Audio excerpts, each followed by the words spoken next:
بلوچستان میں ایک بار پھر دہشت گردوں کا حملہ۔ دہشت گردوں نے پولیس کے کچھ اہلکاروں کو شہید کر دیا۔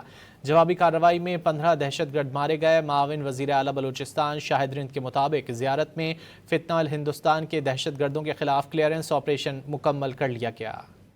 بلوچستان کی سرزمین ایک بار پھر لہو سے رنگ گئی۔ زیارت کے علاقے کچ مانگی فیز 3 میں دہشت گردوں کے حملے میں 9 پولیس اہلکار شہید ہو گئے۔ شہداء میں 2 SHO بھی شامل ہیں۔ زیارت کی ضلعی انتظامیہ کے مطابق 5 پولیس اہلکار لاپتہ ہیں۔ معاون وزیر اعلیٰ بلوچستان شاہد رند کے مطابق زیارت میں فتنہ الخوارج کے دہشت گردوں کے خلاف کلیئرنس آپریشن مکمل کر لیا گیا۔ دہشت گردوں کے حملے میں 9 افسران و اہلکار شہید ہوئے۔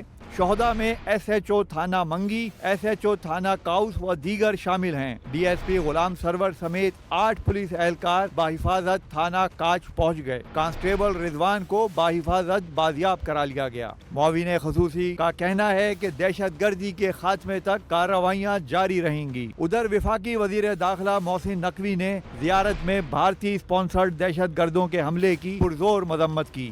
شہداء کو زبردست خراج عقیدت پیش کیا۔ لواحقین سے دلی ہمدردی و اظہار تعزیت کیا۔ محسن نقوی نے کہا کہ امن کی خاطر جانیں قربان کرنے والے شہداء ہمارے ماتھے کا جھومر ہیں۔